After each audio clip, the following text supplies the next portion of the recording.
प्रधानमंत्री ने आज नई दिल्ली में केंद्रीय अन्वेषण ब्यूरो के हीरक जयंती समारोह का किया उद्घाटन।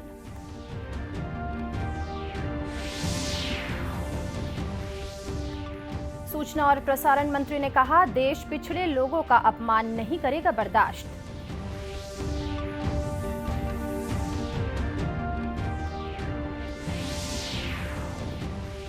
दूसरी G20 रोजगार कार्य समूह की बैठक आज से गुवाहाटी में शुरू।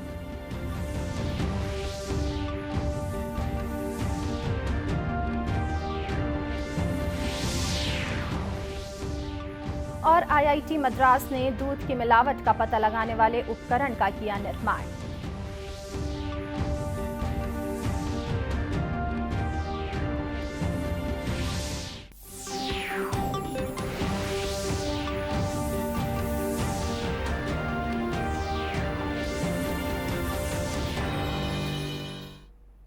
नमस्कार, आप देख रहे हैं दूरदर्शन समाचार। मैं हूं अमृता शर्मा और अब समाचार विस्तार से।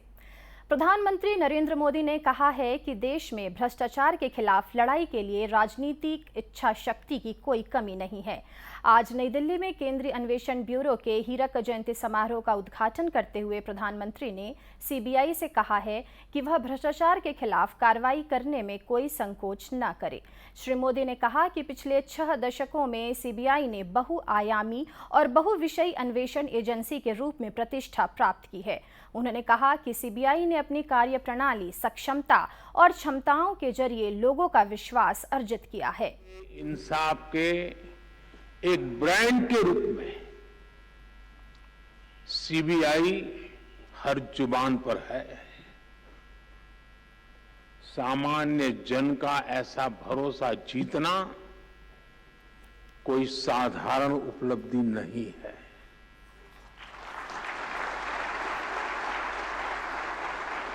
और इसके लिए पिछले 60 वर्षों में जिनने योगदान दिया है, इस संगठन में रहे सभी अधिकारी, सभी कर्मचारी बहुत बहुत बधाई के पात्र हैं। आपने जो चिंतन शिविर किया है, इसका उद्देश्य भी अपने आप को अपग्रेड करना, अपने आप को अपडेट करना और इसमें पुराने अनुभवों से सीख लेते हुए भविष्य के रास्ते निकालने हैं, निर्धारित करने हैं। प्रधानमंत्री ने CBI के 18 अधिकारियों को विशिष्ट सेवा के लिए राष्ट्रपति का पुलिस पदक प्रदान किया। प्रधानमंत्री ने ब्यूरो के 3 अधिकारियों को सर्वोत्कृष्ट अन्वेषण अधिकारी के स्वर्ण पदक से भी सम्मानित किया। इस अवसर पर प्रधानमंत्री ने शिलांग, पुणे और नागपुर में CBI के नवनिर्मित कार्यालय परिसर का उद्घाटन भी किया। उन्होंने केंद्रीय अन्वेषण ब्यूरो के हीरक जयंती समारोह के सिलसिले में स्मारक डाक टिकट और स्मारक सिक्का भी जारी किया। प्रधानमंत्री मोदी ने CBI के ट्विटर हैंडल का भी उद्घाटन किया। सूचना और प्रसारण मंत्री अनुराग सिंह ठाकुर ने आज कहा कि देश पिछड़े लोगों का अपमान बर्दाश्त नहीं करेगा।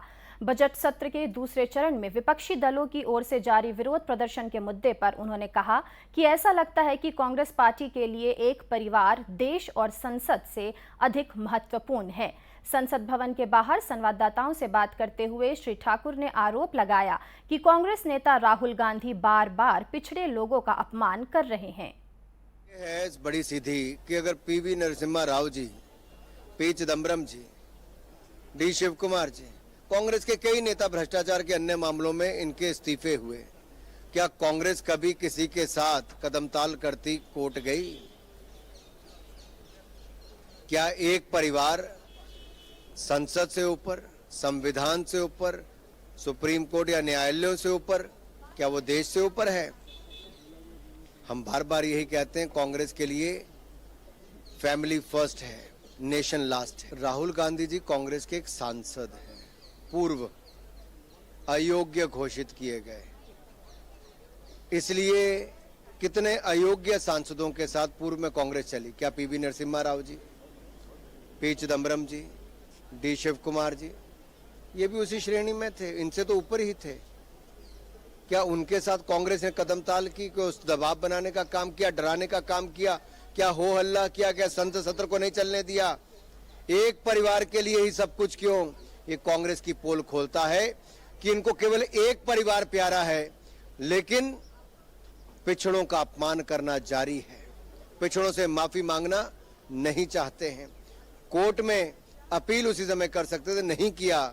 ये कांग्रेस पिछड़ों के अपमान में पहले भी लगी थी, आज भी लगी है। डराने दबाने का काम गांधी परिवार को बचाने के लिए किया जा रहा है। इससे बड़ा दुर्भाग्य और क्या होगा। श्री ठाकुर ने कहा कि कांग्रेस पार्टी इस पर माफी मांगने की बजाय लगातार दबाव बनाने की कोशिश कर रही है। दूसरी G20 रोजगार कार्य समूह की बैठक आज गुवाहाटी में शुरू हो गई। रोजगार कार्य समूह की बैठक में वैश्विक कौशल अंतराल को दूर करना, गिग और प्लेटफॉर्म अर्थव्यवस्था तथा सामाजिक सुरक्षा और सामूहिक संरक्षण के लिए सतत वित्तपोषण के 3 प्रमुख क्षेत्रों पर केंद्रित सत्र आयोजित किए जा रहे हैं। बैठक में भाग लेने के लिए गुवाहाटी में विदेशी प्रतिनिधियों, 19 सदस्य देशों और अतिथि देशों के सदस्य पहुंचे हैं। बैठक के पहले दिन आज शैक्षिक कार्य समूह, डिजिटल अर्थव्यवस्था कार्यकारी समूह, फाइनेंस ट्रैक, G20 उद्यमिता अनुसंधान केंद्र और L20 तथा B20 समूहों जैसे विभिन्न प्राथमिकता वाले क्षेत्रों पर केंद्रित सत्र आयोजित किए जा रहे हैं। पैनल चर्चा के बाद महाबाहु ब्रह्मपुत्र रिवर हेरिटेज सेंटर में सांस्कृतिक कार्यक्रम आयोजित किए जाएंगे। कल के सत्र में मसौदा, मंत्री स्तरीय घोषणा, गिग और प्लेटफॉर्म अर्थव्यवस्था तथा सामाजिक सुरक्षा पर विचार विमर्श शामिल होगा। बुधवार को समापन दिवस पर सामाजिक संरक्षण के सतत वित्तपोषण और वैश्विक कौशल अंतराल को दूर करना, इस विषय पर सत्र आयोजित किए जाएंगे। प्रधानमंत्री नरेंद्र मोदी हर महीने के आखिरी रविवार को मन की बात कार्यक्रम के जरिए लोगों से जुड़ते हैं।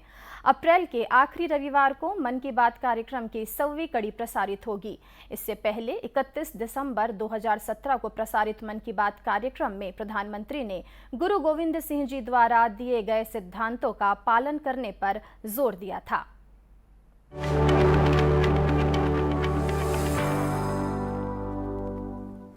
गुरु गोविंद सिंह जी का साहस और त्याग से भरा असाधारण जीवन हम सभी के लिए प्रेरणा का स्रोत है।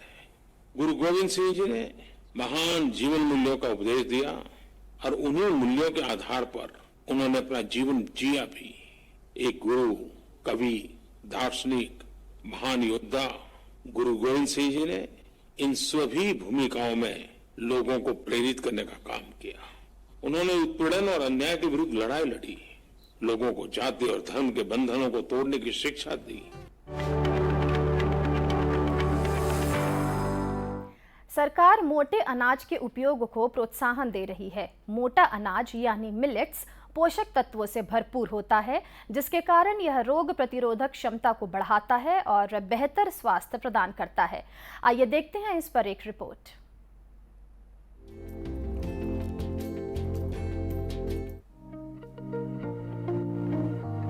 स्वस्थ जीवन के लिए आहार का विशेष महत्व है। हम क्या खाते हैं, इससे निर्धारित होता है कि हमारा स्वास्थ्य कैसा होगा। स्वास्थ्य को बेहतर रखने और सेहतमंद रहने के लिए बेहद उपयोगी हैं मिलेट्स। बेहतर स्वास्थ्य के लिए सही पोषण की आवश्यकता होती है। मिलेट्स यानी मोटा अनाज फाइबर, खनिज और अन्य पोषक तत्वों से भरपूर होता है, जो शरीर को सही पोषण प्रदान करता है। आयुर्वेद में मिलेट को मोटा अनाज, क्षुद्र धान्य या कुधान्य कहते हैं। मिलेट ये पोषक तत्वों का खजाना है। इससे बने व्यंजन में हाई फाइबर कंटेंट होता है, ग्लाइसेमिक इंडेक्स उसका कम होता है और न्यूट्रिशनल कंटेंट भी ज्यादा होता है। आयुर्वेद में इसको गुरु, वृक्ष और कफ को कम करने वाला और मोटापे को कम करने वाला कहा गया है। सभी उम्र के लोगों में स्वास्थ्य के प्रति बढ़ती चेतना के कारण मिलेट्स जैसे पोषक तत्वों से भरपूर अनाज की मांग तेजी से बढ़ रही है। मोटे अनाज कई तरह के व्यंजनों में उपयोग किए जाते हैं। मिलेट्स का सेवन करने से कई स्वास्थ्य लाभ हैं। मिलेट्स शरीर में ऊर्जा बनाए रखने में सहायक होता है, रोग प्रतिरोधक क्षमता मजबूत बनाता है, पाचन तंत्र को स्वस्थ रखता है, आंतों को स्वस्थ रखने में सहायक होते हैं मिलेट्स। स्वस्थ हृदय के लिए महत्वपूर्ण योगदान देते हैं, वजन नियंत्रित रखने में उपयोगी होते हैं मिलेट्स और बढ़ती उम्र के प्रभाव को कम करने में सहायक सिद्ध होते हैं। ओबेसिटी, डायबिटीज, हाइपरटेंशन, हार्ट की बीमारी, इन सब में मोटे अनाज से बने व्यंजनों को लेना चाहिए। हर प्रदेश के अनुसार और ऋतु के अनुसार मिलेट से बने व्यंजन भिन्न होते हैं और वहाँ रहने वाले जितने भी सिटीजन्स हैं उनको उसी के अनुसार अपने खान पान में कम से कम एक बार इसका समावेश करना चाहिए। हर कोई मोटे अनाज से बना गया है। अपने आहार में मिलेट्स को शामिल करें जिससे बीमारियों का खतरा कम हो और आपका स्वास्थ्य बेहतर बने।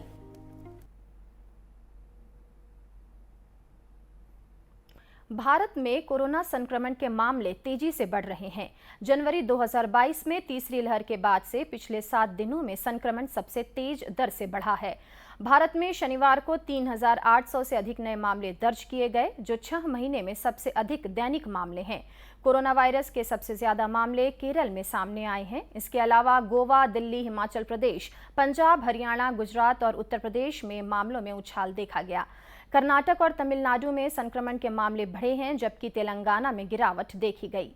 वहीं प्रदेश में भी कोरोना संक्रमित मिलने लगे हैं। वर्तमान में प्रदेश में कोरोना संक्रमण की पॉजिटिविटी दर 4.14% है। बीते 24 घंटों के दौरान प्रदेश भर में 532 सैंपलों की जांच की गई, जिसमें 22 में कोरोना संक्रमण की पुष्टि की गई है। इस समय प्रदेश में कोरोना के 113 सक्रिय मामले हैं। वहीं प्रदेश में 14 जिलों में कोरोना के एक भी सक्रिय मरीज नहीं हैं। खाद्य पदार्थों में मिलावट स्वास्थ्य को बुरी तरह प्रभावित करता है। इससे कई गंभीर बीमारियां भी हो जाती हैं। दूध एक ऐसा पेय पदार्थ है जो हर वर्ग द्वारा और आयु के लोगों द्वारा उपयोग किया जाता है। दूध में मिलावट की खबर भी समय समय पर आती रहती है, लेकिन अब IIT मद्रास के शोधकर्ताओं ने एक ऐसा उपकरण बनाया है जिसकी मदद से घर बैठे 30 सेकंड में दूध में मिलावट का पता लगाया जा सकता है। आइए जानते हैं इस उपकरण के बारे में। स्वस्थ जीवन जीने के लिए दूध का सेवन काफी महत्वपूर्ण माना जाता है, लेकिन दूध में मिलावट की समस्या दुनिया भर में आम है।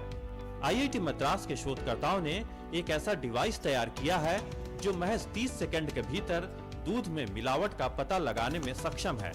इस 3 dimensional paper based portable device की मदद से घर में ही दूध और अन्य पेय पदार्थों में मिलावट की जांच की जा सकती है।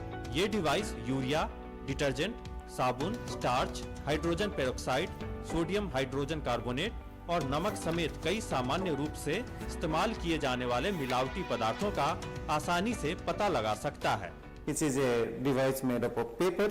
It is a multiple layers, so we can add milk here, and it will go inside into different spots, and it will change color depending on what adulterants it is. And the novelty of this device is at the same time you can identify all different sorts of adulterants. दूध की शुद्धता का पता लगाने के लिए पारंपरिक तौर पर उपयोग किए जाने वाले लैब आधारित तरीके काफी खर्चीले होते हैं और इनमें काफी वक्त भी लगता है। IIT मद्रास के शोधकर्ताओं द्वारा विकसित की गई नई तकनीक काफी सस्ती है और किसी भी पेय पदार्थ में मिलावट की जांच के लिए केवल 1 मिलीलीटर सैंपल की आवश्यकता होती है। For the time being we can detect 7 adulterants, but this design is